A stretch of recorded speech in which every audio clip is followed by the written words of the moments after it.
But first, the deaths of 2 children on opposite sides of the country, which highlight a clear and present danger that many Australian families are simply not aware of. Home building standards now insist on safety glass being used for fittings like windows and shower screens.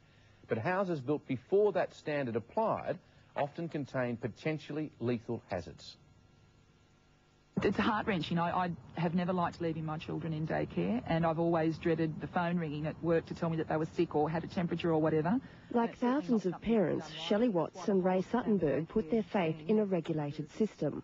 Their 2-year-old son Liam was in a local council-run family daycare program operating out of an accredited family home. And you want the best environment for your child with the best care and in the safest environment, and that's what we thought that we had with this particular situation.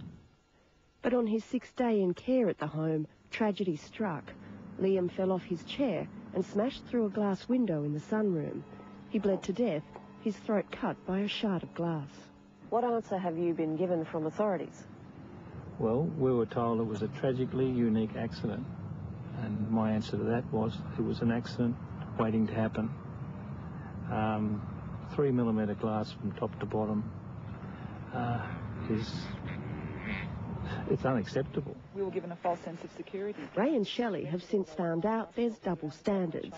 It would never happen in a childcare centre because the use of toughened or safety glass is a prerequisite of licensing. The same safety rules do not apply to the family daycare scheme, run out of suburban homes and attended by 83,000 children nationwide. Why are children in a long daycare centre kept safe with safety glass and other safety issues, and children in family daycare homes are not kept safe?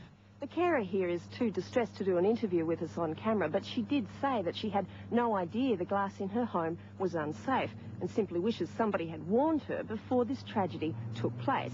And as she correctly points out, it could happen in any family daycare home simply because glass safety is not covered in the national standards. Is glass safety something that people have forgotten about? Or it wasn't an issue until this child died?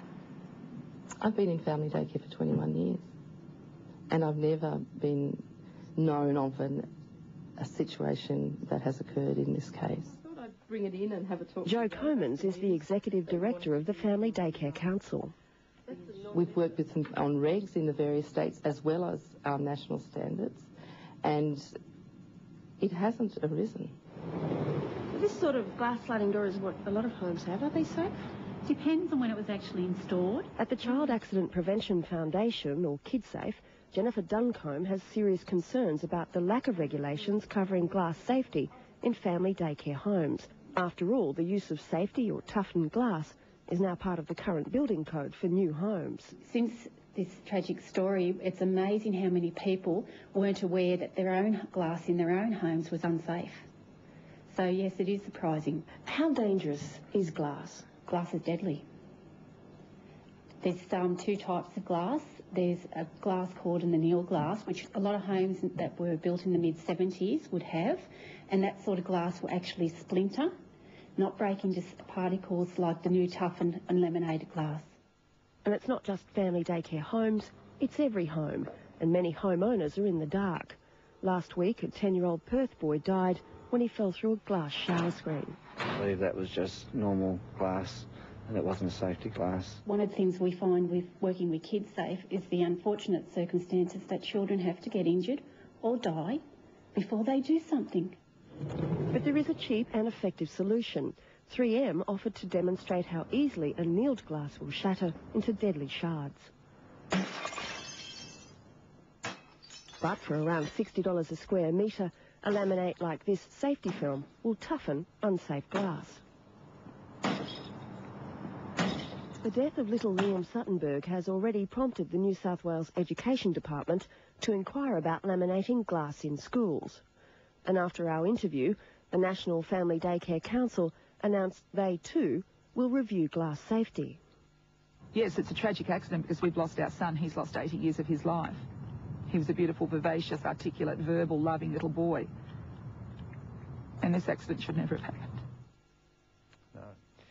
Jane Hanson reporting there. And if you're in doubt about the type of glass installed in your home, just contact your local glazier. Moving on now to the magistrate sworn to uphold the law, caught out lying about her age. As a result, she